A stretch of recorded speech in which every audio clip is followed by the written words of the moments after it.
So I just wanted to let you know that what you're listening here today is a rebroadcast of a previously posted episode of the Leadership Lessons from the Great Books podcast. No new episode today, but enjoy this rebroadcast. Because listening to a rebroadcast of the Leadership Lessons from the Great Books podcast is still better than reading and trying to understand yet another business book. Because understanding great literature is better than trying to read and understand yet another business book. On the Leadership Lessons from the Great Books podcast, we commit to reading, dissecting, and analyzing the great books of the Western canon. You know, those books, from Jane Austen to Shakespeare, and everything else in between that you might have fallen asleep trying to read in high school. We do this for our listeners, the owner, the entrepreneur, the manager, or the civic leader who doesn't have the time to read, dissect, analyze, and leverage insights from literature to execute leadership best practices in the confusing and chaotic postmodern world we all now inhabit. Welcome to the rescuing of Western civilization at the intersection of literature and leadership. Welcome to the Leadership Lessons from the Great Books podcast. Hello. My name is Jesan Sorrells, and this is the Leadership Lessons from the Great Books podcast, episode number 108. Let me look at my notes here. With our book today, a story that represents what I think is the height of what a novelist trained in the space of anthropology and anthropological research and a master of deep linguistic understanding can do with her writing talent at the height of her power. This author, based in the culture of the post-Civil War and Jim Crow South, never once renounced her past or allowed her past to define the direction of her talent or the focus of her life, much to the dismay of many of her literary peers at the time. Her most famous quote from many famous quotes is as follows, quote, "Sometimes I feel discriminated against, but it does not make me angry. It merely astonishes me. How can any deny themselves the pleasure of my company? It's beyond me." And, quote, "But I am not tragically colored. There is no great sorrow dammed up in my soul, nor lurking behind my eyes. I do not mind at all." Close quote. Today, we will be feasting and focusing and talking about the ins and the outs of one of what I think is one of the most important novels by any female author of the early 20th century, including Virginia Woolf, Catherine Ann Porter, Pearl Buck, who we've all covered on this podcast, and of course, many others. 1937's Their Eyes Were Watching God by Zora Neale Hurston. Leaders, take a stand for principles, but also know where you came from. Of course, as usual, we will be joined in our conversation today by our regular co-host, Tom Libby. How you doing, Tom? Every day's a good day, Jesan. I'm doing very well. So Tom just came traversing back from a college graduation. That was both exciting and enlightening for him. So congratulations to his daughter for graduating college. By the way, what degree has she attained, if you don't mind us asking, or mind me asking? She has she just got her bachelor's in psychology with a minor in Native American studies. All right. Psychology and Native American studies. Okay. So in other words, she's going to be able to help out our family a lot because we need a lot of psychological help. And then she cheated on getting a minor because a minor in Native American studies was basically like, I mean, she could have done it with her eyes closed and walking backwards. It was not even a challenge. It was an unfair. She had an unfair advantage. She had an unfair advantage. Yeah. She was a ringer in that class. Exactly. So, all right. Well, no, but that'll be good. So, is she going to go into therapy, or is she going to just sort of stay in a research, or is she not decided yet? So, because there's several different paths. There's a lot of it depends going on. I'll just put it that way, because she doesn't want to go into therapy from a standpoint of the way she words it. I really just cannot sit and listen to people complain about their lives for 8 hours a day. She goes, because half the time I'll just want to tell them words I can't say as a therapist. Sure. She goes, but that doesn't mean that I wouldn't look at therapy from like people who like really like. So we have a state mental hospital that is relatively close by our house that she thinks that she might want to at least start with, because people who are actually mentally ill and are hospitalized due to mental illness, that is interesting to her, and try to help those people versus people just complaining about their day, complaining about their job, complaining about their wife or husband. She goes, that stuff is just not relevant enough for her to worry about. So she was thinking, and or to your point, to your statement a second ago, or research is really intriguing to her, but she knows if she goes into research that this bachelor's degree is not going to be worth anything. She has to go back and actually even a master's degree in research, in psychology research, even a master's degree is not really even worth anything. She has to go back for a PhD in order to do that. So there's a lot of it depends going on right now. I think she's just happy to be done with this part of it. And I think she's just going to want to go do something until she figures it out. Yeah, absolutely. Well, congratulations to her. We've minted one more bachelor's degree holder in the United States of America. Yay for us.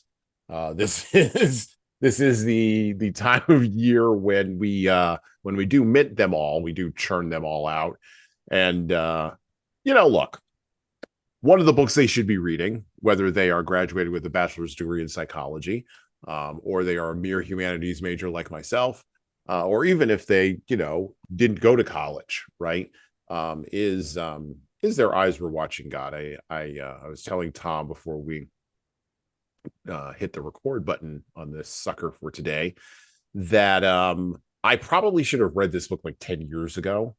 And I didn't read it because of my own personal biases and prejudices around reading differing interpretations of Zora Neale Hurston's work, and quite frankly, her life and her artistic choices, without having the full context of the background of who she was, which we'll get into today on the podcast, and what she was seeking to accomplish with her work, which I think has relevance around, and this is why I said leaders have to have principles.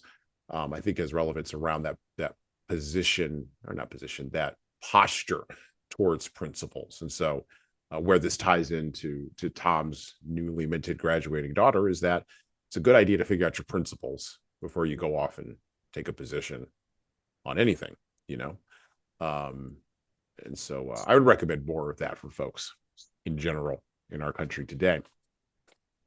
So opening with Their Eyes Were Watching God. Now, this book was published initially, as I said, in 1937. Currently, the copyright, it was renewed in 1965. And the copyright is for this edition is owned by HarperCollins Publishers. And so we will not be reading directly from the book. Instead, what I'm going to do is I'm going to sort of do a Spark Notes overall summary. I'm going to point out some salient high points from the book. I'm going to encourage you to get it, go out and buy it, go out and read it. And then I'm going to make some comments, and Tom and I are going to have some discussion about what leaders can take from the work of Zora Neale Hurston. So the book opens with Janie, and we meet the character Janie with the line, and I think I can successfully or safely read this line. It is the first line of Their Eyes Are Watching God, and it does tie into what happens to her much later towards the end of the book. But it is an iconic line that opens up this novel. It says, "Ships at a distance have every man's wish on board. For some, they come in with the tide. For others, they sail forever on the horizon, never out of sight, never landing until the watcher turns his eyes away in resignation, his dreams mocked to death by time. That is the life of men." So we start off very soberly, and we meet Janie, and we meet her friends. We meet Phoebe Watson, but most importantly, we meet Janie's grandma. And Janie's grandmother is a very powerful character. in this book, and she determines Janie's life, at least the first part of Janie's life, as she moves from being a child into being a young woman. And this is a huge transition for all women. I have a couple of daughters, and Tom was just talking about his daughter graduating. It's a huge transition, graduating from college. It's a huge transition to watch a young woman go from being, 10, 11, 12 years old, knock-kneed little girl, to now you're 14, 15, 16. Now we're moving into that stage of womanhood. So we walk through that in the first couple of chapters, as well as the fact that Janie, who was raised by her grandma, is a light-skinned African-American woman living in West Florida. This is important because in the post-Civil War era, North Florida, West Florida, the area up near Jacksonville, and near southern Alabama and Georgia, that area, a lot of African Americans who had been enslaved moved down into that area of Florida and began to intermingle and intermix with some of the Seminole Indians. By the way, the Seminole Indians are referenced in this book. It's interesting when the hurricane comes through, which we'll talk about that a little bit later. But the African Americans in here, Zora puts, I think, what was dominant African American thought at that time about the Seminole Indians into their mouths, and has them speak about that. Janie's first marriage is to a man named Logan Killix, who is someone her grandma picked for her, because her grandma didn't basically want her to have children out of wedlock. That was really the key thing there, and wanted her to be a moral woman. And that relationship with her grandma, that relationship with Logan, becomes fraught with challenges and fraught with friction, particularly during the first year. As a matter of fact, the grandmother is so, how can I put this, so strong a force in Janie's life that in chapter 3 of Their Eyes Were Watching God, the grandmother, Nanny, basically prayed for their marriage. And as a result of her praying hard for their marriage, she had a stroke and died a month later. She prayed herself right into death. Janie's marriage to Logan Killix ends in chapter 4 when she meets a man named Joe Starks. And that begins a journey into Janie's second marriage and longest marriage in the book, and switches her or transitions her. And Zora Neale Hurston does a really excellent job of this. Transitions her from being a dewy-eyed young woman who'd been married a year to a young woman who was really trying to figure out what love is, and what love actually means. That's the first 4 chapters of Their Eyes Were Watching God.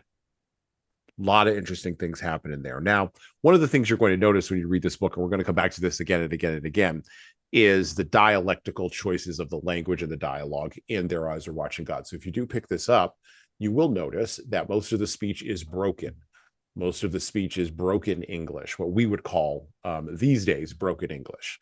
My grandmother, I'm not remembering this now. I hadn't thought of this until just now. So when I was coming up, my grandmother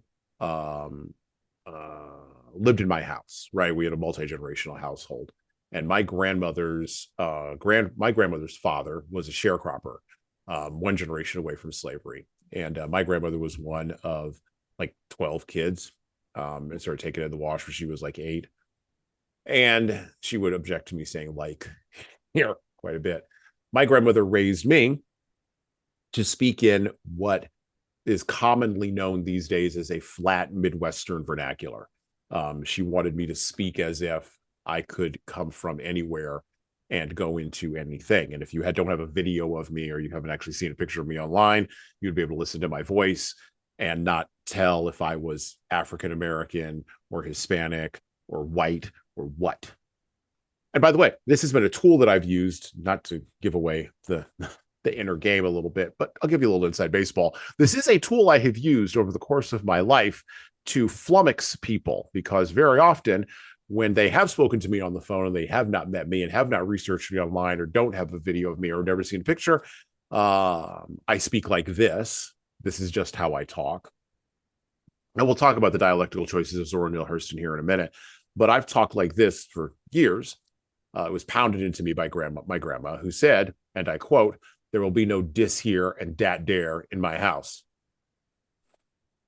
So when you speak without dis here and dat dare, when you speak in a flat Midwestern dialect, well, it gets you into everything, in particular business dealings. And so it's always been very interesting when I speak to people on the phone, like when I was first starting my consulting business way back in the day. I would talk to people on the phone, and then I would show up, and the look of shock on their face would be unbelievable.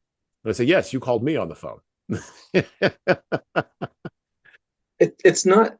I gotta say something to this. Yeah, because go ahead. Yeah, I feel like it's really funny that as far away as we are from the thises and dats of that era, because if you think about it, it's not as predominant today, but it's still around, but it's not that predominant as it was back then.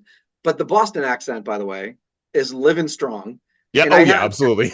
And I have a very similar reaction from people when they find out that I'm from the Boston area, because they go, "Oh, where did you live before that?" Because I don't have a very strong Boston accent. And don't get me wrong, it comes out every once in a while. Usually when I'm heightened of some sort of emotion, either overly upset, overly angry, really happy, whatever, anything that's exaggerated, you lose a little bit more of that self-control of conversation. But for the most part, as I just said, for the most part, I pronounce my R's, right? Like I try to speak very clearly. And people find out I'm from Boston. They go, "Oh, where are you from originally?" I go, "No, Boston. I'm born and raised here." It's just that I was so tired of people making fun of the Boston accent that I just didn't want to have one. So I made a very conscious effort to not do that. But yeah, I understand where your grandmother's coming from, for sure. Yeah. Well, she would. It's interesting the choices that Hurston made and when you start reading it, the way my internal dialogue works, and this is, I think, for a lot of people, I don't think I'm unusual in this. We revert back to whatever our natural speech is in our internal dialogue. And so when we're reading something that's from a dialogue or a dialect or a linguistic style that is different, but yet is fundamentally English, we're now doing an interpretive dance in our head. So we're trying to interpret the words on the page. It's like reading a foreign language. We're trying to interpret the words on the page, reading them in the foreign language. And then I imagine foreign language speakers do this, or people who speak English, who are native English speakers, do this when they learn a second language and then try to read a book in that second language. You're converting what's in that book into your language, right? So that you can understand it. And we're doing the same thing with the dialects here. And Hurston really pushes that mode here in Their Eyes Are Watching God. I was gonna use the second language as an example as well, because I think it goes one step further than that. Because if I hear, like, Spanish from Spain is very different than South America, so sometimes I'll hear something from Spain and I have to interpret it into South American Spanish before I can interpret it to English. Right. So it's like so yeah, I was going to use the foreign language part as an example as well, but for me it's in addition to even the foreign languages have their own accents, and even some of the accent stuff I don't understand until I revert it back to something I understand, and then I revert it back to English to make sure I understand even to that level. So yeah, it's very interesting. Well, and when I was reading the book, and we'll talk about this a little bit later on today, but when I was reading the book, I was doing that code switching, and I'll talk about code switching here today as well. But I was doing that code switching in my head, and it was interesting how folklore and again the research that Hurston did into folklore, which I'll talk about her background here in a minute, but that she did into folklore, that she did into linguistics, that she did into dialects, the level of anthropological understanding that she had about what those modes actually meant, and then her ability to convert that into fiction in order to draw deeper meanings about life that are generalized to all people, regardless of how they speak. That's the brilliance of this book. Yeah. That's the brilliance of this novel. Speaking of the author, so Zora Neale Hurston was born January 7th, 1891, and died January 28th, 1960. As I've said before, she was an American author, anthropologist, and also a documentary filmmaker. So she definitely got around. If she'd been born a couple of generations later, she probably would have gotten a MacArthur or a Guggenheim Award and never would have had to work for the rest of her life. Unfortunately, she was born when she was born, and so she struggled, not all of her life, but all of her career, to actually make a living off of her writing and off of her research. She was born in Notasulga, Alabama, in 1891, and then in 1894 she moved to Eatonville, Florida. Now, Eatonville is a very important character in Their Eyes Were Watching God, as it was a Black community that was designed by Black people in northern Florida that Hurston grew up in. Matter of fact, her father, I believe, if I remember correctly from my research, her father was either in the city government there or something like that. But she was quoted as saying, basically saying, and I'm going to paraphrase her quote, that she saw Black people operating competently, regardless of how they talked, in order to design the city, run the city, make sure the services ran in the city. And everybody had pride there. And the kind of pride that later on would be referenced in the 1960s and 1970s civil rights movement. But it was pride in a segregated all Black town where white people refused to live. And this is one of those dynamics that is not often talked about in American culture, where the pre-1950s and Richard Wright, and I'll talk about some of Hurston's literary battles with Richard Wright and Ralph Ellison. But I referenced a little bit of this bifurcation when I talked about W.E.B. Du Bois and Booker T. Washington with DeRollo Nixon on our episodes that we did when we covered Souls of Black Folk and Up from Slavery back in February. You might want to go back and listen to those episodes. But in the 1930s, there was a definitive bifurcation between academicians and civil rights activists and those kinds of folks, and then folks who were representing people who lived on the ground and actually had to go and farm and had to go and live, had to go and make a living, and didn't have a whole lot of education and didn't have a whole lot of opportunity. And there was a bifurcation there that is still reflected in the African American community today in America. But that bifurcation created Eatonville, and Eatonville came out of that as a result. Eatonville was a place where, working class African Americans could build their own thing and be competent and be considered competent. And Hurston saw that up close and grew up with that as a child and as a young woman.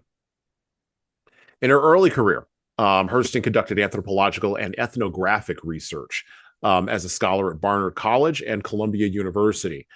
She had an interest in African American and Caribbean folklore, including hoodoo, voodoo, witchcraft, conjuring, root work, kitschakoo, gree-gree, all of that. Anything that had to do with sort of nature worship, pagan worship, a combination of pagan worship and Roman Catholic worship, all of that kind of stuff. She was interested in all of that. And as a matter of fact, while she roundly rejected religion during her time, as a matter of fact, she said she didn't really believe in an all-loving God or a God of any kind. She did believe that there were demonic, I wouldn't say demonic, there were other forces in the world. And she did participate in those rituals in order to, I think, understand the ethnography, understand the emotions behind the research. I think that was the primary reason she was engaged in that. And of course, how these practices in these spaces contributed overall to a community's identity. She also wrote about contemporary issues in the Black community in the 1930s and 1940s, and became a central figure of the Harlem Renaissance. So that's where she ran into Richard Wright. That's where she ran into Ralph Ellison. That's where she ran into the jazz singers and all those kinds of folks. She was a raconteur and a woman about town in Harlem. And whenever she would go out, and when she would walk into a room, she would announce herself quite individualistically. Hurston's work concerned both the African American experience and her struggles also as an African American woman, which is either a subset or a dominant part of the African American experience, depending upon who you ask.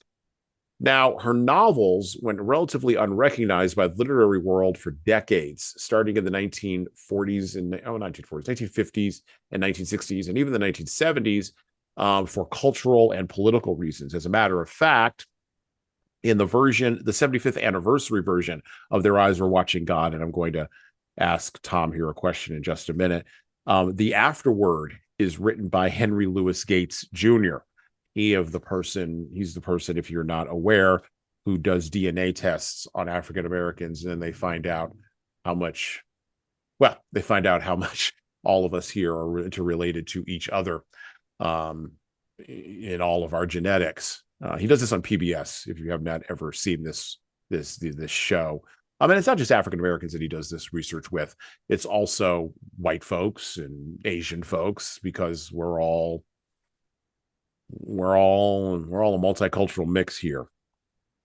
One of the points that he makes here in the afterword is this one, and I quote: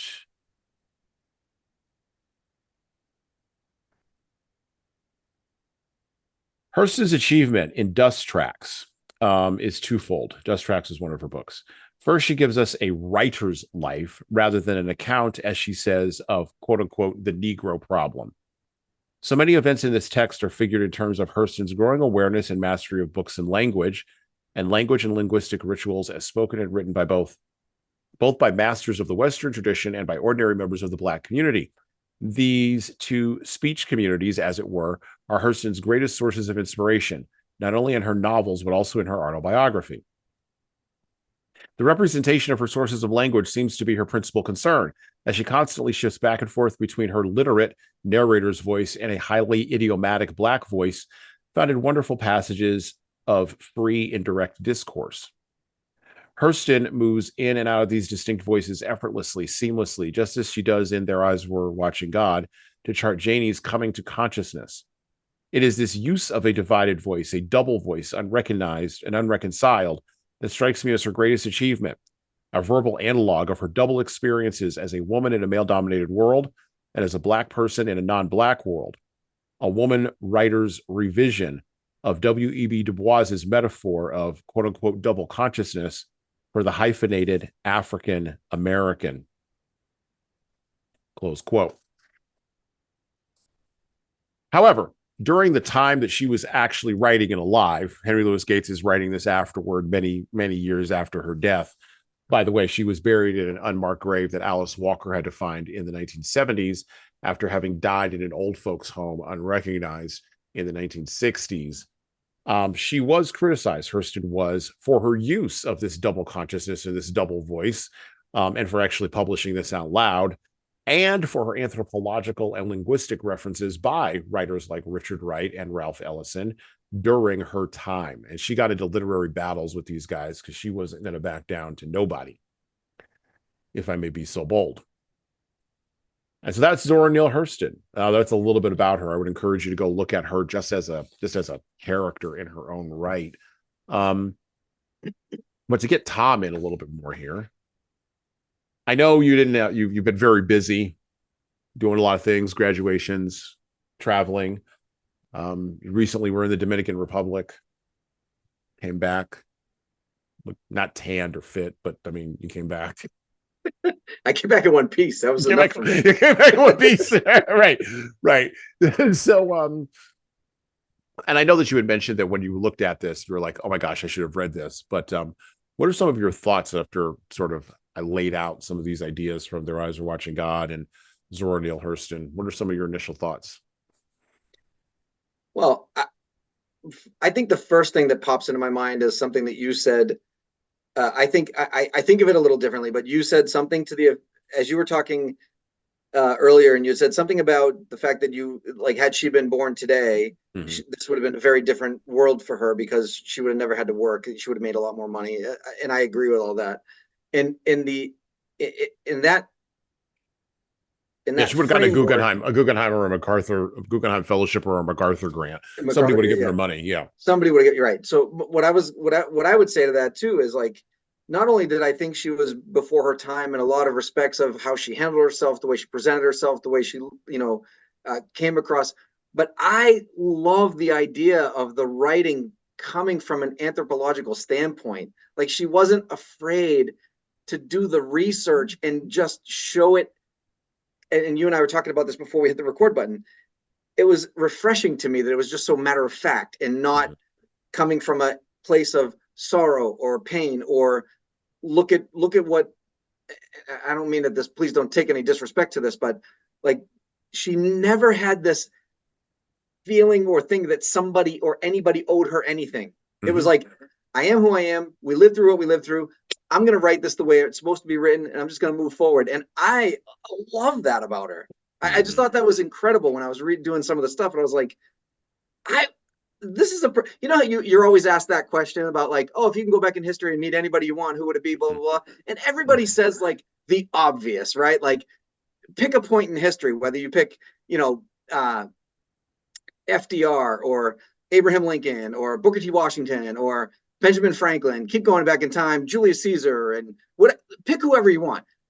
I'm really thinking that this should be the one for me, for me anyway. I, Yeah. Yeah. like, because she just reminds me of somebody that is just so genuine, somebody that you could talk to about anything, and that Mhm. if she is going to have an opinion about something, it's going to be based on, it's not just simply based on a thought, it's based on science for her, like, and for those of you who are not aware, anthropology is a science, so I just want to make sure Yes, it is. It is. some some archaeologists beg to differ, so I just wanted to make sure that is clear.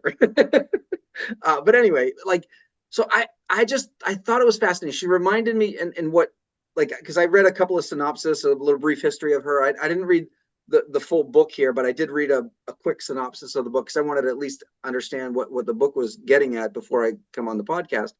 Um, but she just presented herself as some. I think the other, something else that you said I thought was interesting, where Gates Jr. was talking about how she was a woman in a male dominated world. She was black in a non-black dominated environment, but she was also a woman writer that spoke her mind and her truth in a time when a lot of writers in general, not even just women writers, but writers in general, were being pressured or coerced or whatever into writing certain styles, or certain, like, you had to fall into certain categories, and like there was all this kind of weird, I don't want to, maybe not weird, and it certainly wasn't weird at the time, people kind of felt it was normal, but she was just like, to heck with all of that, I'm just going to be me. She would have fit in Yes. perfectly well with today's Gen Z's, right? Like, Oh, yeah. it's going to be Oh, yeah. me. You do you, and I do me, and we're going to be happy. And if you're not happy with me, you go work over there, and I'll go work over here. Like, that's Well, well, it's like, Gates talks about it also in the afterwards. So let me give a long quote here because it backs up exactly what you're saying, right? He says, it is, and I quote from Henry Louis Gates from the afterword, from Their Eyes Are Watching God. It is clear, however, that the loving, diverse, and enthusiastic responses that Hurston's work engenders today were not shared by several of her influential Black male contemporaries. The reasons for this are complex and stem largely from what we might think of as their, I love this, racial, quote unquote, racial ideologies. That's how he just sort of decides to frame it. I Part like of the way he frames Hurst's, that because he put that yeah, more eloquently than I just did. But he did. yes, He's a good. He knows how to use the words. He's good. He's good with that. Part of Hurston's received heritage, and perhaps the paramount received notion that links the novel of manners in the Harlem Renaissance, the social realism of the 30s, and the cultural nationalism of the Black arts movement, was the idea that racism had reduced Black people to mere ciphers, to beings who only react to an omnipresent racial oppression, whose culture is quote unquote deprived where different, and whose psyches are in the main quote unquote pathological. Albert Murray, the writer and social critic, calls this the quote unquote social science fiction monster. Socialist, separatists, and civil rights advocates alike have been devoured by this beast. This is Gates writing this. And I go further. Hurston thought this idea degrading, its propagation a trap, and railed against it. It was, she said, upheld by, quote, I love this quote, the sobbing school of Negrohood who hold that nature somehow has given them a dirty deal, close quote. I Unlike just want Hughes, this woman to be alive today. Honest to God, I really like. Can we? Can we bring her back? Like, I just. unlike Hughes and Wright, back to Gates for just a second, Hurston chose deliberately to ignore this quote unquote false picture that distorted freedom. She wrote in Moses, Man of the Mountain, quote, was something internal. The man himself, remember I said she was an individualist? The man himself was to make his own emancipation. And she declared her first novel and manifesto against the quote unquote arrogance of whites, assuming that, quote, Black lives are only defensive reactions to white actions, close quote. And then Gates closes with this line, her strategy was not calculated to please. Mm. The woman was a puncher. She punched left and right. And we put it there in political terms in a post 1960s, post 20th century kind of environment, because that's the only context we know. She was thinking of it, I think, in a much broader contextual kind of way. Of, I think of that song, what was the name of that band? Clowns to the left of me, jokers to the right. Oh, right. Here I am, stuck in the middle. Stuck in the middle with you. Okay. That was her. That would have been her theme song. Like, I got these idiots and I got these clowns, and neither of you can see reality. And what are we actually doing here? Well, so I think it goes one step even beyond that, because I agree with you. Like, I love the idea that she was like, I'll punch to the left, punch to the right. But she also was like, I'm going to punch white, punch black, punch red, punch yellow. Like, she did. Oh, yeah. It was like that. That's kind of what I'm saying when I said that, like, I love the fact that she was writing from a standpoint of just matter of fact, right? Like, it was just, right. It is like, people, it is what it is. Like, we can't run from it. We can't hide from it. It is what it is. Can we just talk about it or write about it? Or, like, you just go play in your own sandbox. Like, right. Like, exactly. Like, well, she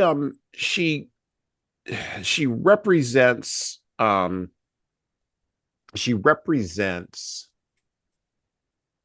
all of the different stratifications, or as many of the different stratifications in Their Eyes Were Watching God, as she could, that she had direct contact with, right? So there's a white doctor in Their Eyes Were Watching God that diagnoses tea cake, who we'll meet later on, but who diagnoses tea cake with a disease that fundamentally leads to him being taken out of the narrative.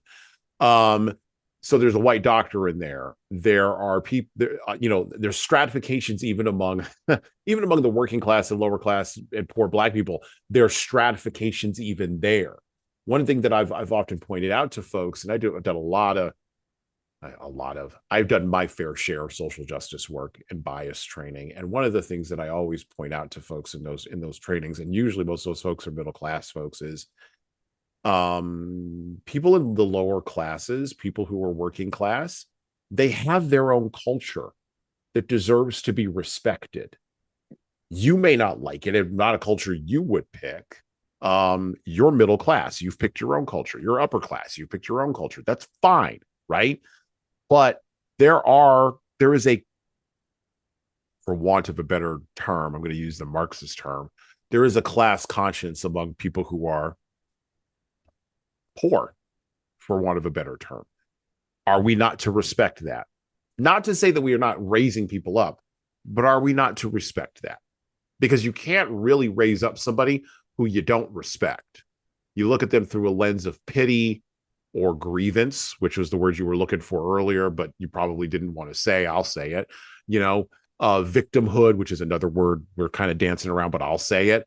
If you're looking at people through those lenses, how are you going to treat them as individuals? How are you actually going to help them emancipate themselves? And I don't know how you can do that without seeing people as human beings. I'll gladly use those words when we talk about a native book. How's that? Okay. All right. That's fine. That's fine. Whenever we can, we're going to cover, I think it's, we're going to cover Empire of the Summer Moon later on this year. So yeah, go ahead. Yeah. But I mean, I try not to use that type of stuff when I'm when I'm talking about a group of any group, not just Sure. racially, but just in a group of people that I haven't walked a mile in their shoes. So Right. something Sure. something from the outside looking in, they were like, oh my god, they're acting so victimized. To them, that might not be what they're trying to portray. It's just Right. an interpretation of what I'm seeing or hearing, and Right. so I don't like to classify things like that. But again, Well, and when we talk Hurston about the native was, group, yeah, yeah. Well, and Hurston was inside of that group, and Hurston wasn't of allowing course, anybody to get away with anything. She's like, no, I'm not going to let you get away with anything. Like right? this is this is what is real here. This is the emotive nature of all of this, and this is why her work is, I think, not I think, this is why her work is, particularly Their Eyes Were Watching God. I think her work is going to be read for multiple generations throughout the rest of this century, because there's a universalism that she has hit on and that her writing hits on that is relatable to everybody, regardless of their station or their melanin level in their skin. And that is how you define a classic, when it's relatable to everybody, when everyone, regardless of station, can get something out of it. Okay, now you got something there. Now you're on the mountain. And I think Their Eyes Are Watching God, and I would suspect all the rest of the books in her portfolio, and along with her ethnographic research, her anthropological considerations, her ability to handle linguistic detail. Like she wrote this book in like 6 weeks.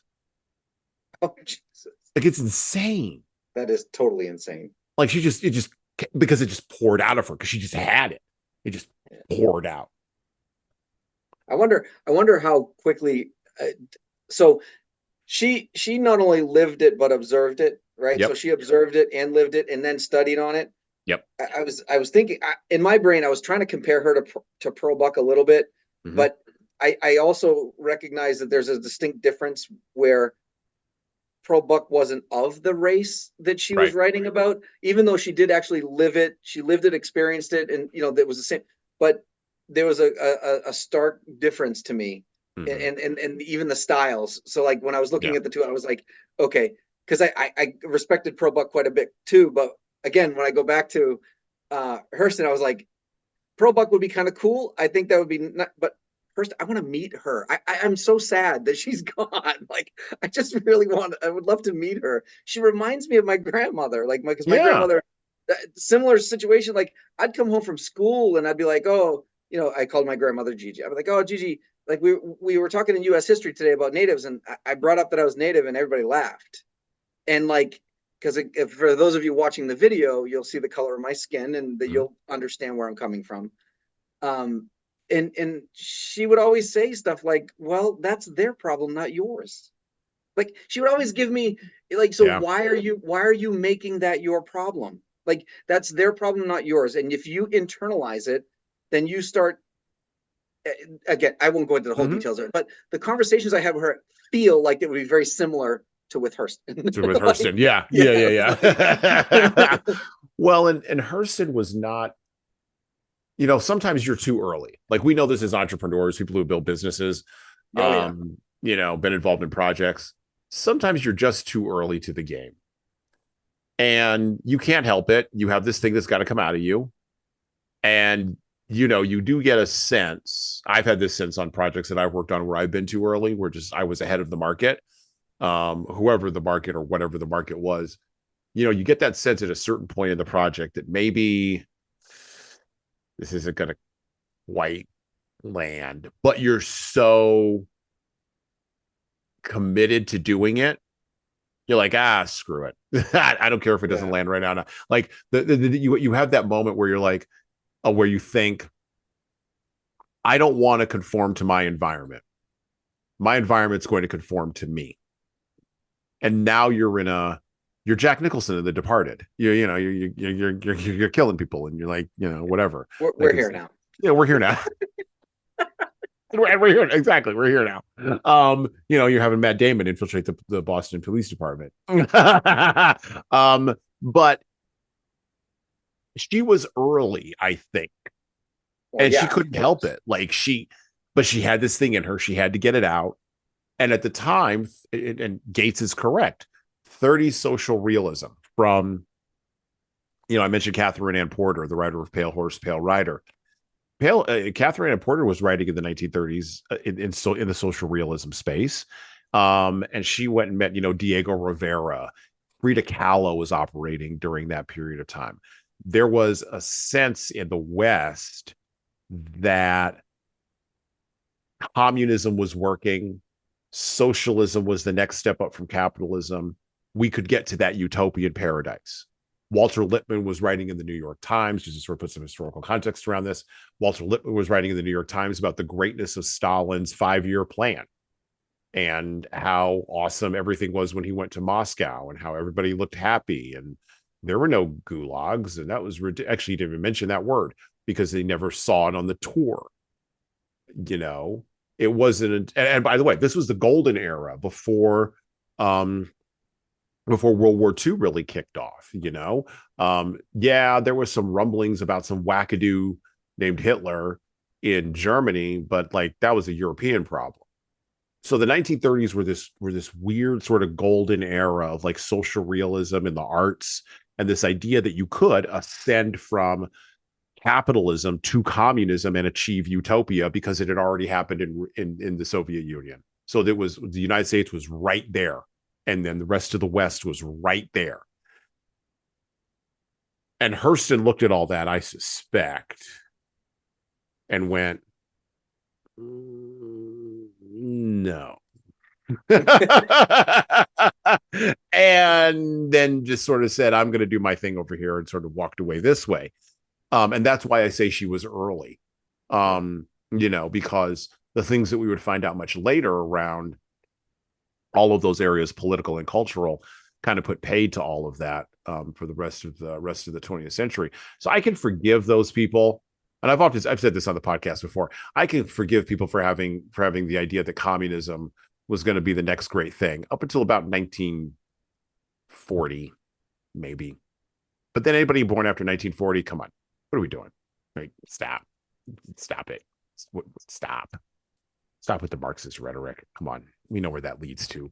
Quit. We have the receipts, as the kids say these days. We will look at the tail of the tape, as I said during my time. Okay.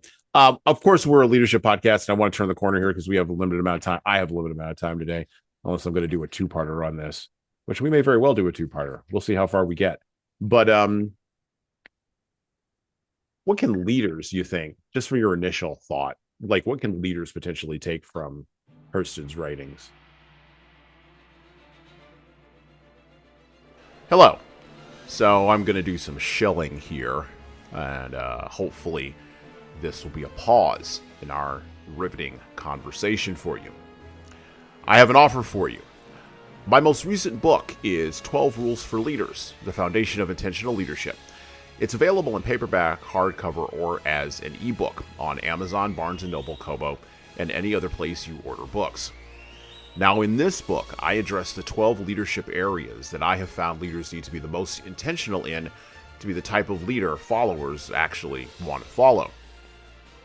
From establishing a foundation of leading teams through managing conflict effectively, all the way through leading teams through change, knowing what to do and why to do it can help readers, like the ones listening to this show, become better leaders.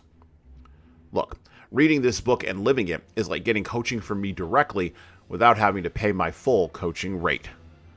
Head on over to leadershiptoolbox.us, that's leadershiptoolbox.us, and scroll down the homepage and click on the Buy Now button to purchase in hardcover, paperback, and Kindle format on Amazon 12 Rules for Leaders, the foundation for intentional leadership.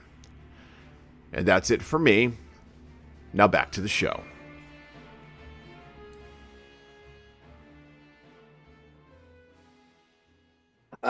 So I know it's a lot, yeah. Yeah. Because I think there's a lot there. I think there's a lot there to unpack too, right?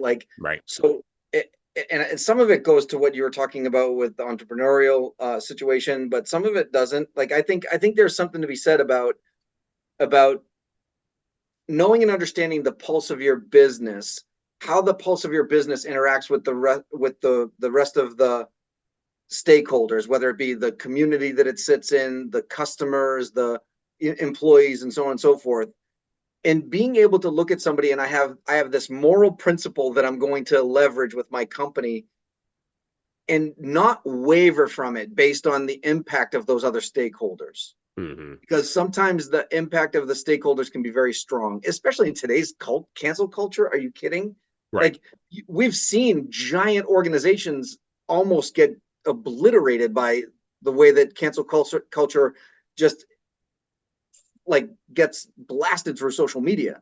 Mm-hmm. You could be on the top of the world one day, have one comment quoted or misquoted or whatever, and all of a sudden vilified, and now all of a sudden your stocks are tanking and all this other stuff, and you have to react to that. So right. I think one of the lessons that she could probably I was actually going to ask you, I was going to flip this on you a little bit and ask you, what kind of consultant would she be if she were our age today? And I think it would be, we don't have to answer that right now. That could actually be a podcast all by itself. That's a podcast all by itself. Wow. Okay. I'd love to see. Yeah. I'd love to see Hurston as a DEI consultant in today's world. If she was like 45, 50, I think. Anyway, we can talk about that later. But anyway, go back to what I do think that if you read this and you understand her and you understand her life and the style of her writing and where she's coming from and what impacted her. Again, it wasn't just her community, but science impacted her. But it wasn't just science. It was also spiritual and religion. And there was a lot of impacts to her. But she had this principle about her that was unwavering. And I think if you as a leader, if now, that being said, I'm not suggesting that you don't challenge your own principle to make sure that it is a true north guiding light for you. But as long as you feel comfortable and confident that, and you've had it tested and you've succeeded with that test, then she teaches you to follow that North Star, right? Like she teaches you to not waver based on other people's opinions. Like, and we've seen people do that, right? We've seen the battles between the Elon Musks and the Jeff Bezos of the world, and like those kinds of mega power people. And then you got Warren Buffett going, you guys do what you're going to do. I'm just going to be over here being rich. Right. Like, yeah. I'm going to invest in DQ in the 1980s and be fine. It's fine. Exactly. You guys have fun doing whatever. I'm not going to care. You guys can have all the technology you want. I'm still going to make a crap load of money without ever, like, he just on ice cream. Right. Because he had his principle, like, and it was like, he just went forward. I think that, leaders can take something from that. And I think she was that kind of writer. I think if we look at, if we learn anything from her, it is not to allow other people or outside influences waver your own principles and moral guidance. As long as, like I said, I mean, you don't want to be driving down the wrong way on a one-way street. Let's just put it that way, right? So let's just make sure that you're validating your North Star, so to speak. But once you can validate it, and you know that it's right and it's right for you, it's right for the people that are important to you, then go and don't let these other people worry about what you're saying. I don't know the show very well, but we were just talking about that same principle with Larry David. Yeah. Curb Your Enthusiasm. Yeah. He's been speaking his truth for 40 years and he's never been canceled for it. Never. Larry will it will never happen because, well, number one, his show is over right now. But number two, I haven't seen the last season of Curb, so don't ruin it for me, people who are listening. I'll see it later. But apparently there's a scene where he like leans over to some kid in like a baby carriage or something. And he's like, I'm 76 years old. I've never learned anything. Yeah, exactly. Right. He just walks away. And I'm like, that's a principle. Now, it might be a principle you don't agree with. I personally think, well, it's funny, but I don't know if that's a principle I would want to live by. But we have a principle of freedom that allows us enough space in this country to have all those multivariant sort of ways of approaching this hard, complicated thing called life, and to figure out what our principles are. And then as leaders, look, I'm a big fan of principled leadership, but I'm not a big fan of leadership that says it's principled or tries to put its waffly, wavery positions underneath a thin sheen of principle. I'm not a fan Yeah. of that. Not Less only of am I with that. you, not only am I with you on that from a leadership, even from a parenting perspective, like I never, ever, ever once said to my kids, well, do as I say, not as I do. Yeah. Like, don't do that because I said so, not because it's the right thing to do. Just do it because I Right. said so. I never wanted that. I wanted my kids to be in any company that I've ever worked for. It's okay to challenge me. I'm not going to back down from my principle. It's Mm-hmm. okay to challenge me, but at the end, you are eventually going to do what I want you to do, but I want you to understand why. I want you to Right. understand why it's important to move forward. I want you to understand whether you think it's the right decision or not. It still follows, again, I just keep using the phrase North Star. It follows our North Star. It follows in line with our North Star. So we're just that's why we're doing this. Right. If we go with your suggestion, or if we go with it your way, we have to change our North Star. And in order to change our North Star, we have to go through a whole big process. That's changing principles, it's changing the whole dynamics of the company or what have you. And if that's something you want to do, that's okay, but you have to change the North Star before you start playing around with the other The other stuff. suggestions and stuff like that. Yeah. Yeah. So again, to your point though, like I've never bought into that. I'd never like even the leaders in companies that are like, yeah, just go do this because I think it's a good idea and go do that. Well, no, if it doesn't follow the principles of the company, then why am I doing it? But I want people that work for me to do that for me. Yeah.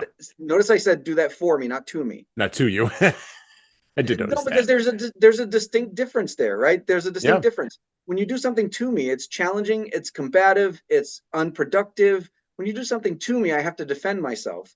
When you do something for me, I have to justify my thought process. And in doing so, I can make sure that everybody does and flows the same way and go and kind of goes with it. So it's a big difference between doing something to you and for you.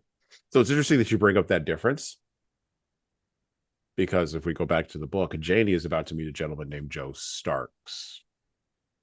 So in chapters 5 through 9 of Their Eyes Were Watching God, we begin the journey in Janie's marriage to Joe Starks. When Joe meets her, he basically takes her away from her first husband. They don't get a divorce in sort of the formalized way that we do divorces now. He literally walks in, flashes, well, not even flashes a bunch of money. He tells her a bunch of stories. And then she's accused, because she believes these stories, by her husband, Logan, her first husband, of thinking that she's white because of the way that she acts. Oh, I'm gonna get into that a little bit here in a minute, but let me stay focused on the book for just a moment, because that's an important distinction that I want to bring up, because there are some interesting dynamics there that is revealed by that I know about, being an African American, that maybe another reader from another ethnic group wouldn't understand it. So I did laugh through that actually myself. You just gave away your voice secret that you said earlier. Earlier in this episode, you said you weren't going to do, but you just did it. Anyway, go ahead. I know, it's fine. It's whatever. It's fine. It's fine. I think the secret's probably out these days, so yeah, it's fine. Besides, AI is going to take off my voice and go do a whole bunch of other different things with it, so whatever. So she meets a man named Joe Starks, who takes her off on a train, and he takes her to a place where he can begin to be a boss man, as we would say these days. He begin to be somebody in charge. He takes her to a place that is developing in Florida called Eatonville. Now, at the time when he runs across it, Eatonville isn't anything. It's a couple of different little streets that are rubbed out of dirt, and you've got a bunch of people sitting around, just basically BSing and sitting on the front porch, sitting on the front porch of a store, not really doing anything. And Joe Starks comes in. He buys 200 acres, and he begins to set himself up as a power broker in the town. As a matter of fact, he's such a good power broker in chapters 5 through 9 that he is declared, not elected, declared mayor of the town. which is a nice little turn of Zora Neale Hurston's thoughts on political power in the United States. As Joe stays in the town begins to grow. They get a light, which is dedicated in a very hilarious fashion by Joe. And as he begins to expand his power, Janie begins to understand what being an entrepreneur and a store owner really means, and she begins to behave entrepreneurially. This is a woman who is portrayed initially in the first chapters of the book as having no more than maybe a third or fourth grade education. And yet Joe Starks puts her in charge of the store and sets her up in that space and lets her manage this. Well, not even empowers. That's not really the word. Complies her, and I'm using those words in that order for a particular reason, complies her to manage the store. And the store becomes the center of the town. And as the town grows and becomes more prosperous, so does Joe Starks. Until eventually, Janie begins to realize, and this is the journey, that the inside state of her marriage and the outside state of her marriage were two different things. So the BSers on the front porch of the store who could toss dice and talk the dozens, they saw her in one sort of way. Joe saw her in another sort of way. Matter of fact, there's a telling incident that occurs.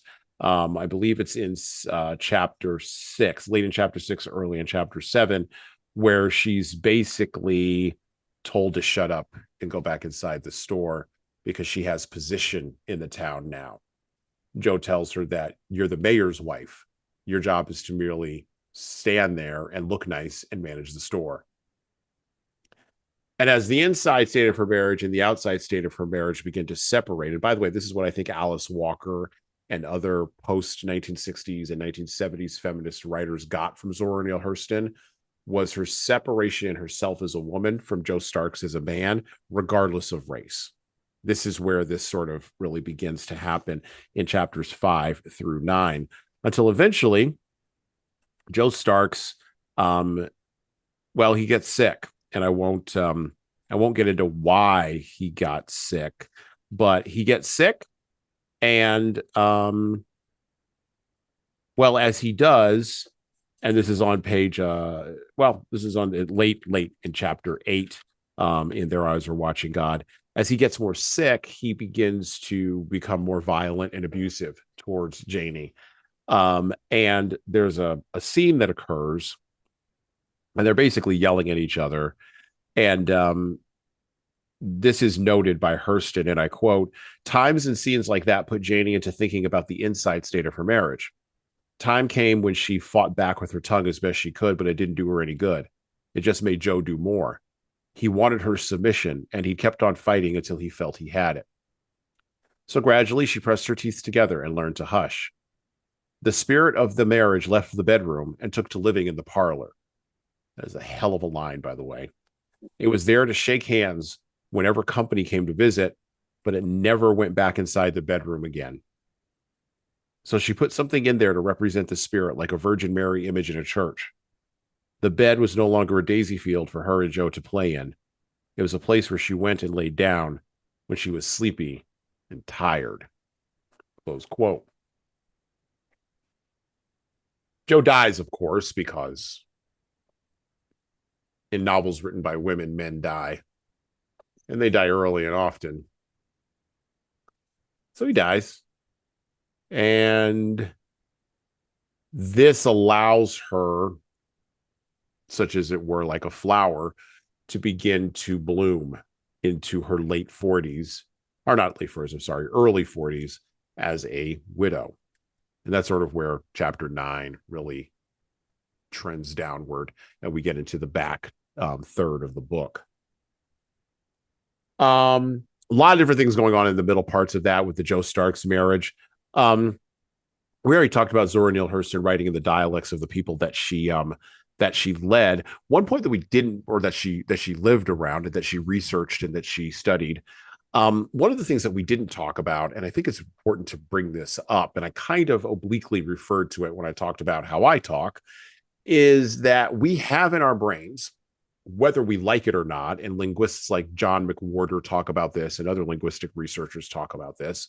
He's a professor at Columbia University. He co-hosts a podcast with Glenn Lowry, another Black intellectual economics researcher, and I occasionally will listen to that podcast, The Glenn Lowry Show. He's got a new book out, by the way. This is not an ad for him. Just go read his book, Confessions. I think it's Confessions of a Black Conservative, I think is what it's called, or something like that. Anyway, McWhorter, as a linguist, points this out in Hurston's work.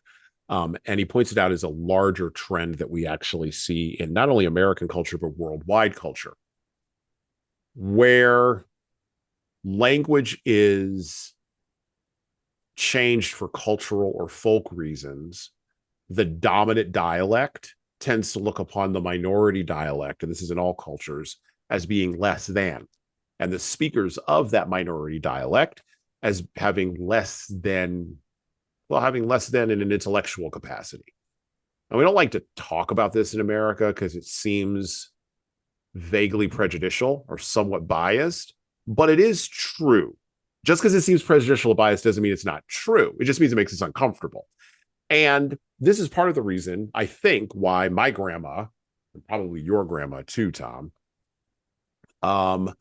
were very much consumed with, at least my grandma was, consumed with the idea of language as a proxy for intellectual capacity, or even worse, whether we like it or not, language as a proxy for intellectual competence. And we get really caught on that hook.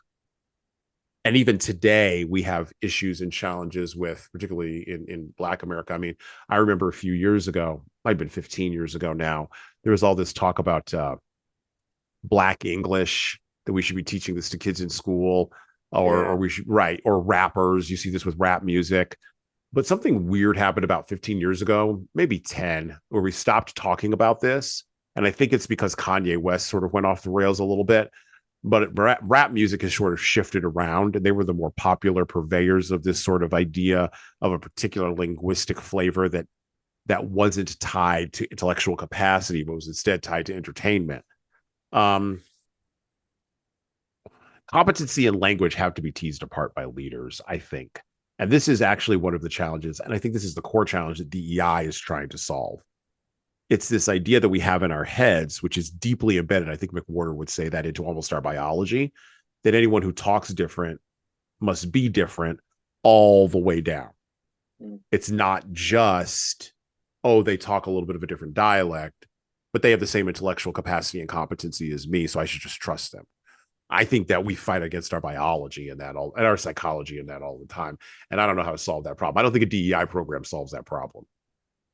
I also think there's something to be said about the way that we categorize or classify some of this stuff too, right? Like, so for example, like somebody like you two people from the exact same family, right, could be like, well, he's really book smart, but he's street smart. Right. And then, so we say it's almost like that pat on the head, right? Like that's his participation trophy. That, you know, he may not be book smart, but he's street smart. If I'm stuck in the middle of nowhere, I would rather be with this family member than that one, but if I'm at a cocktail party, I want that family member with me because it's going to make me look better. It's going to make me feel better. It's going to make me think I'm smarter or whatever. I think there's a lot of that kind of stuff too that kind of has a little bit of play in this. What I think we neglect to think about, and go back to the DEI thing in leadership today, and that whole idea, to your point, about somebody who speaks differently has to think differently, and if they think differently, then they may or may not fit. And what we sometimes forget to think about is sometimes those differences give us advantages, because they may not be looking at the problem the same way we are, and that is not necessarily a bad thing. Like, so, and again, I don't know if this is a DEI thing or not. I don't really know that, but I often find myself thinking that intellect does not happen at school all the time. Intellect can be somebody who goes out and learns on their own somebody who goes out and figures something out, somebody could be a problem solver without having a PhD. Like they don't need a PhD. They don't need to speak the way we speak in order to be a real problem solver. I believe, I forget who, I think it was Steve Jobs once said, if I want the easiest way to do something, I find the laziest person in the room and ask him to find a way to do it. Right. Like it's because the laziest person in the room is probably going to find the simplest way to do something because they don't want to do the work. They're lazy. Right. They're inherently lazy. That doesn't make them unintelligent. That doesn't make them right. You know Well, what I it's mean? this, it's this link to, it's the part of it is the Protestant work ethic. So look, we try to talk around this and not directly address it. And the fact of the matter is, whether we are happy with it or not, our emotions don't factor in.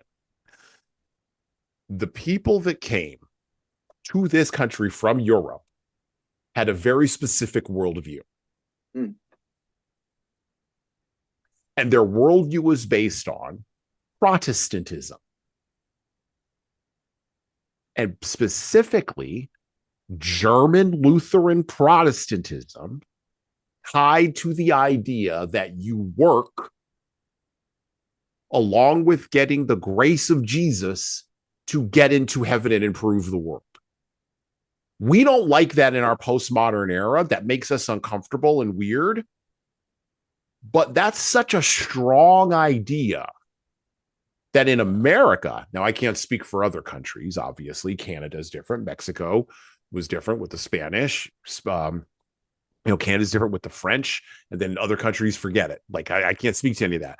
But in America, that idea is so strong that it impacts how we think, regardless of book smarts, street smarts, race, class, whatever.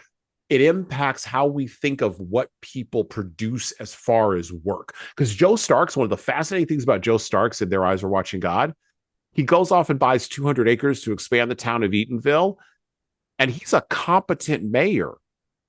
He knows his crap. He's an incompetent husband.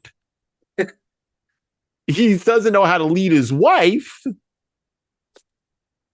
but he knows how to be a politician. And by the way, it's never really clear where his money comes from. That's the other thing.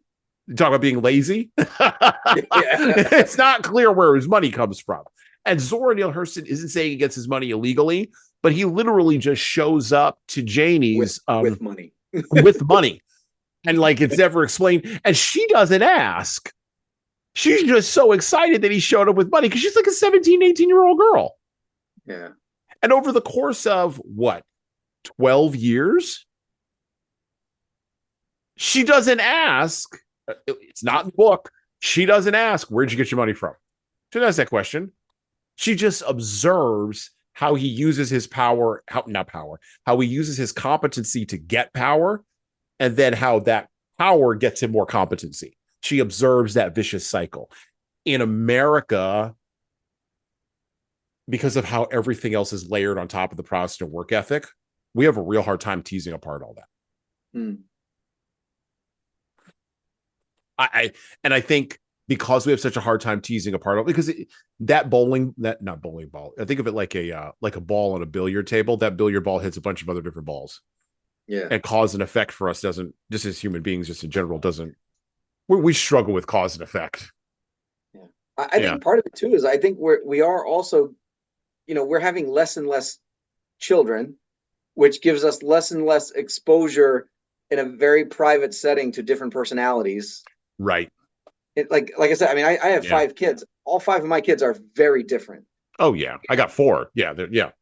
And I think parenting also gives us a much more clearer indication of how we can have the same rules for everybody, but treat people as individuals. Right? Because the idea of treating all your kids the same to me is ridiculous. My kids are different people. Exactly. You can't do it. They have different personalities. They have different likes and dislikes. They have different, but they can all have the same rules. They can all follow the same rules. They can all follow the same pathway when it comes to moral guidance, when it comes to principles. They all were taught the same level and the same, but I interact with them differently. Running a company is no different. Right. To me, like you have to, all your employees have to have all the same rules, but that doesn't mean you can't interact with them on their level at their in their space at their time, whatever, however you want to word it. But I think that's something that's you can't teach that in a corporate environment like that. It's not that simple. If you don't grow up with it or have it in your own home, meaning like, okay, so you're one of five or six siblings, or you grow up to have 5 or 6 kids. If we maintain this 1 or 2 per, like right now, we're down to like, I think when I was a kid, we were like, I think it was something like 2.8 children per household. So basically everybody was basically having 3 kids, which is okay. The generation before us was having 4 or more. The generation before them, like to your point, Hurston was one of what, 12, I think you said, or something like that. My grandma was one of 12, but Hurston, I mean, like her, So we went from 12 kids to like 5 kids to 3. Now there are plenty of families out there that don't have kids at all. They're just like, oh, we don't want kids. We're done with this. So how do you take those people that have 1 kid or no kid, even 2 kids, I think is not enough, because how do you expect them to be good leaders of a 100-person company, 500-person company, and be able to, I find it difficult. I find that's where some of our difficulty is. 3 kids is I tell this to everybody. 3 kids. 3 kids is the minimum. Minimum. Not max, minimum. You need 3. And I know. Your career and the Kansas City Chiefs kicker and da-da-da-da-da. I don't care. Like, anyway, I was talking. Yeah. I'm not going to go too deep into this. No, I won't. Yeah. And he was at a Catholic college. What do you think he was going to say? Why is everyone surprised? Stop it. Fake outrage. Get out of town. Again, critical thinking. Context, environment. Like, come on. Yeah. You didn't see anybody from that commencement, by the way, get up and walk out either. No. They may have all had a problem, or some of them may have had a problem, but their butt stayed right there. Right. They weren't going nowhere. Right, let's move on. Let's move on. But I've even told my kids this: 3 is the minimum. If you can, 3 is the minimum. Because guess what? If you have 1 kid, that kid isn't going to learn anything about competition. And that kid isn't going to learn anything about having to do deals or do negotiation. They're just not. They're going to grow up being doted on. And yes, even a highly conscientious parent who tries not to do that with their kid, with 1 child where all your energy is going towards that 1 child, we just know what human beings are. Not just your energy, the grandparent energy, the aunt, uncle energy, all of it. The other parent energy, all of it going to that 1 kid. You're going to dump all your resources into that 1 kid, emotional, psychological, financial, all of that 1 kid. And we've seen the outcomes of 1 parent, not 1 parent, but 1 child families. Not great. Those kids tend to knock about really, really ridiculously hard, usually starting in college, when people start pushing against them, going, oh, well, that's interesting, but this isn't how it works out here. Okay. Yeah. 2 kids will split you down the middle. And what will wind up happening is 1 kid will be favored, 1 kid will not be favored, or will feel as if they are not favored. And there's no ameliorating, to use a word my grandma would have used, ameliorating middle. There's no middle ground there. Plus, they could split the parents. The mom's going to favor 1, dad's going to favor 1. If there happens to be a divorce, now they're doing manipulations with it's all kinds of different things. But with 3 kids, here's what happens with 3. That kid in the middle ain't putting up with any shenanigans. that kid in the middle, and I know because I was a middle kid. That kid in the middle ain't going to put up with any nonsense. That kid in the middle is going to my point about Hurston, punch both left and right. Clowns and jokers. That kid in the middle is going to keep the older kid level, but also encourage that older kid to be a leader. They're also going to domineer. They're going to domineer that younger kid. They are, to the best of their ability. And by the way, when that younger kid then learns that they can use mom and dad to kind of leverage that middle kid, oh, forget it. Like, it's game on at that point. Now we know we got some game on things, and you have 5 kids. You watch this happen. I have 4 kids. I've watched this. You know what we're talking. We know what we're talking about here. But that third kid, that middle kid is critical. And by the way, when you look at the research around where children go in birth order, most middle kids, that's where your entrepreneurship comes from. That's where your disruptors come from. Do you know where your CEO class comes from? The older kids, the first kid. Do you know where most of your worker class comes from? in general, it's younger kids or middle kids who couldn't make it, who couldn't figure out how to like sort of navigate that. 3 kids is the minimum. That's the breakdown. Now, if you go past that, now you're into the wild. I was one of 4 kids. Please, we created alliances. We did all kinds of shenanigans. It was ridiculous because now you've gone beyond the 3. Now you're into 4. You saw this with your kids with 5. I mean, now the challenge there with parents, particularly younger parents, I think, is that they sometimes feel surrounded with more kids. But you know what? As long as you've established who's El Presidente, and you know that whenever the Marxist revolution comes, they usually come for El Presidente, you'll stay on your toes. For sure. From a parenting perspective, this is actually simple for me. I don't know anybody, if anybody knows football, I'll tell you, I played for a very long time. I played at a pretty high level. I played semi-pro for 10 years. And I pull a lot of my life back into football. Like football is a lot. I tell everybody that I learned everything I needed to know about life by playing football. There you go. Anyway, if you're a parent, you are playing defense. You're defense, okay? When you have one kid, this is simple. You have double coverage. It's like 2 defensive backs covering 1 wide receiver. Easy. Right. That guy's never catching a ball. Let's put it that way, right? Second kid comes, now you're playing man-to-man. You got 1, I got 1. After 3 kids, it doesn't matter because you're playing zone defense no matter what. Zone all the time. I got this half the room, you got that half the room. Whatever kid falls into that zone is your responsibility. Deal with it. Let me tell you something. The hardest thing is as your children leave the house, this is happening to me and my wife right now, as your children leave the house and get to migrate out, when you have to go from playing zone for years to now playing double coverage. That's the hardest thing. Like you would think it would be easy, but it's actually not. Like the spaces in between, you're like, oh. So I would put that more in like a Tampa 2, where you got one parent that passes off to the other. Like it's double coverage, but it's still like it's a different form of double coverage. There you go. But anyway, but I also think the role, like this thing flips too, right? So now all of my kids are basically out. Like I have one kid at home, but I mean he's a full blown adult. I don't have to worry about him. But so essentially, and he kind of comes and goes as he pleases. He's essentially lives on his own, just in my house.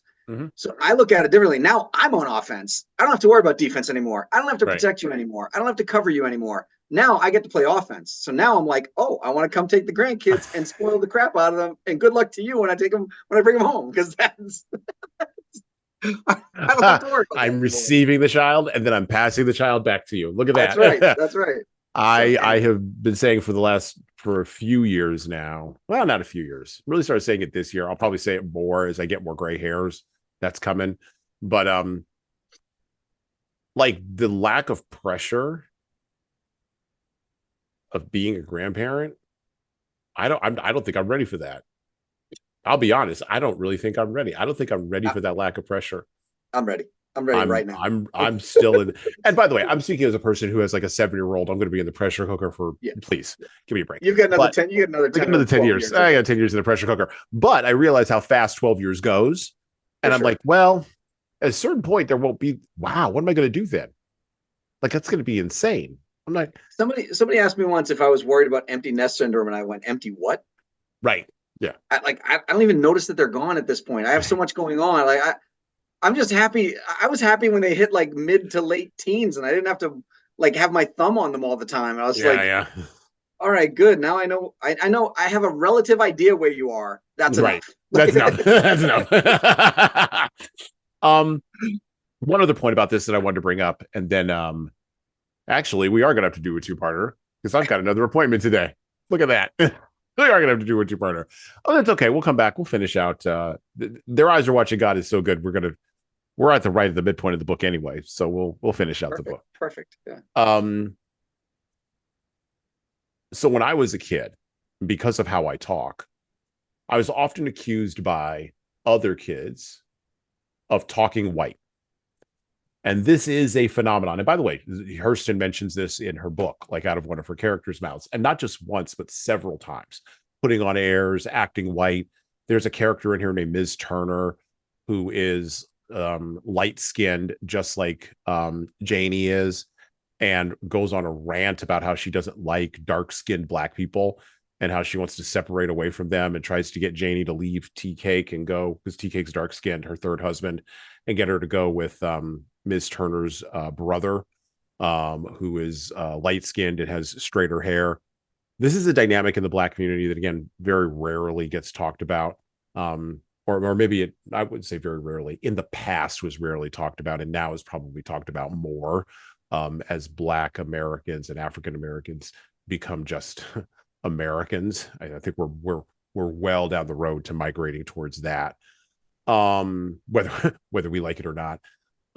But that phenomenon happened in my lifetime, and to me in my life, where because of the way I talk, and not just myself, my siblings as well, because we were all raised underneath the same gentle regime of language by my grandma, I didn't drop my R's. I didn't engage in code switching easily. I did a lot more when I was in my 20s because I actually understood what the deal was at a conscious level. But as a teenager, and particularly as a young kid, this is how I'm living my life, right?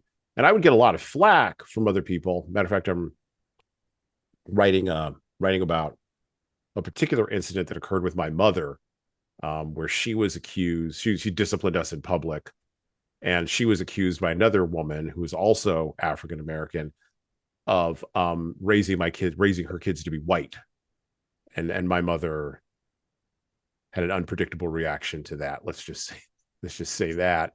Was it really unpredictable? Well, not from my perspective. No, I kind of knew which way the wind was blowing, but that lady didn't. It was unpredictable for her.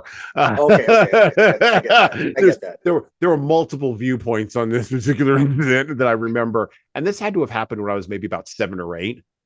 So things were well boiled in by that point. But I've often been accused of talking white. And I've often by other Black people, never by other white people, never. But by other Black people, accused of going above my airings, being too smart, overthinking things, talking white, acting white. That was a big one when I was a kid and a teenager. And Hurston touches on a lot of this because it is a dynamic that runs through African American culture. And we see it in rap culture publicly. We also see it in hip hop culture. But it's this idea that it's somehow to be racially authentic, which I've never understood what that means. But in order to be racially authentic, you have to conform to certain modes of language and behavior, which again, don't necessarily imply competency or intellectual capacity. And for me, I've always prioritized competency and intellectual capacity, rather than conforming. And this is probably why Hurston and I would hang out, rather than conforming to some arbitrary BS meter that, quite frankly, at the end of the day, none of the people who ever accused me of acting or talking or speaking or thinking white, not one of those people would I recognize on the street now if I could throw a stick at them. I wouldn't. They faded into the background. I don't know what they're doing, but I'm going to bet that I put my resume against their resume, and I'm going to win the Pepsi challenge on that. That's a dynamic that, again, never really gets talked about in contemporary culture because it's so challenging to how we think about race. Yeah. It's so challenging to how we think about class too. Well, I first of all, I agree with you. I think it's really sad that we're having a conversation like this about, your own race and culture is saying that you're not Black enough. Right. That's precisely right. It's happened. By the way, it's happened less and less as I've gotten older and older. Sure. Because because you then select who you're hanging around. It's not correct. So much. Yeah. So I agree, because in school, again, the comment I made earlier about bringing to my grandmother saying, they were. We have a similar scenario in the Native community, Jesan. Yeah. So I've heard that about the Black community in the past. I've had several Black friends that have said similar things. So it's not surprising to me that you would say something like that. But in the Native community, it's not really talked about all that much. And in the Native community, when you're not Native enough, The difference is in the Native community, they say you're not Native enough and they can prove it because I carry a card that says that says I'm Native and you don't. So you're not as Native as I am because I have a card and you don't. And who issues the card is the U.S. government through tribal governments. But like the tribal government, they want you to think that the tribal governments are the ones that, yes, I will say the tribal government is the one that hands the card over to you. They're the ones that give you the card. But the U.S. federal government kind of dictates what we do with these cards and how we do this and what the rules are. And there's a lot of BS that comes around with this. So, and I'll just say it right here for the record. I am eligible to have a card. I refuse to own one because I'm not going to allow anybody to tell me who I am and who I'm not, and whether I am or I'm not Native enough, or whether I am or not whatever. I refuse to allow the federal government to dictate any of that to me. So, but that stuff happens in our community as well. And again, like I said, it's a little bit more literal, right? Meaning like in what you described, if you surrounded yourself around 25 of your Black friends that spoke the same way you did, act the same way you did, and another Black person came in and said, you know, none of you are really Black, and the rest of you would be like, go fry. Like, who cares? You can't say that. What are you using as a barometer here? Are you using yourself as a barometer? Because quite honestly, we don't really care about your opinion. In the Native community, it's like, you're not Native enough. Oh yeah, well yeah, I can prove it. I have one of these cards and you don't, so go fry. Like, right. And they could be talking about, I use 25 in your example. In our community, there could be 10 of you, 25. There could be 2,500 of you, and they don't care because they still say the card wins over the 2,500 of you. It's very weird for me. It's very weird. That is insane. That is that is equally as insane as what I have described. For sure. And the fact that Hurston saw that insanity and was able to put it in an anthropological and ethnographic framework, and then actually write about it in an emotive way.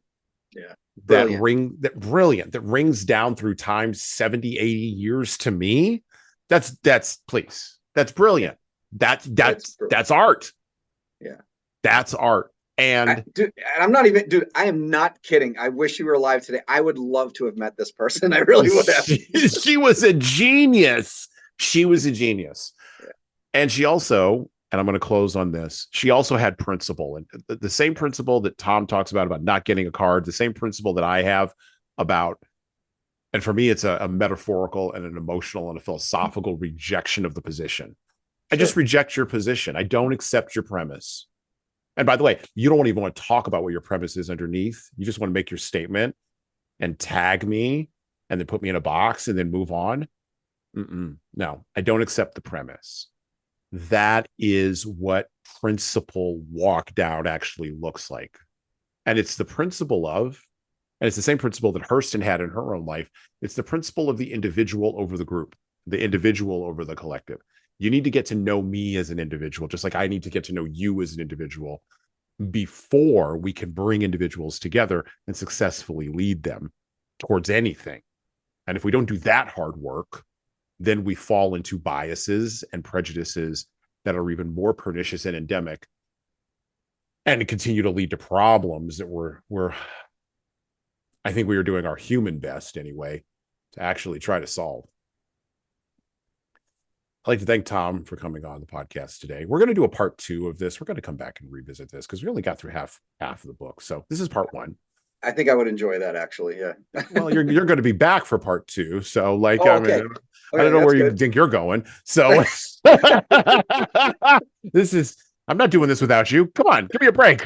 We're already halfway down the road, sir. You have a lot of other very well-educated co-hosts that I wasn't sure if that would fall under. I do, but a different kind of version of it.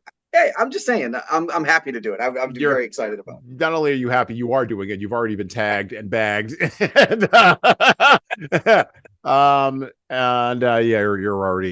already in the car, so it's too late. Okay, all right. The Blues Brothers are going down the street. And so with that, I'd like to thank Tom Libby for coming on the first half of our podcast today. Their Eyes Were Watching God with Zora Neale Hurston, part 1, ending right here. And, we're out. Thank you for listening to the Leadership Lessons from the Great Books podcast today.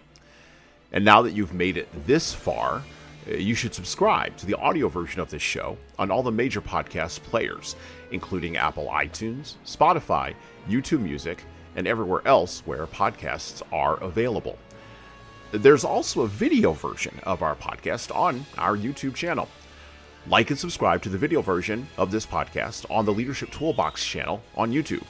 Just search for Leadership Toolbox and hit the subscribe button there on YouTube. And while you're doing that, leave a 5-star review if you like what we're doing here on Apple, Spotify, and YouTube. Just go below the player and hit 5 stars. We need those reviews to grow, and it's the easiest way to help grow this show. And tell all your friends, of course, in leadership. By the way, if you don't like what we're doing here, well, you can always listen to another leadership show. There are several other good ones out there. At least that's what I've heard. All right. Well, that's it for me.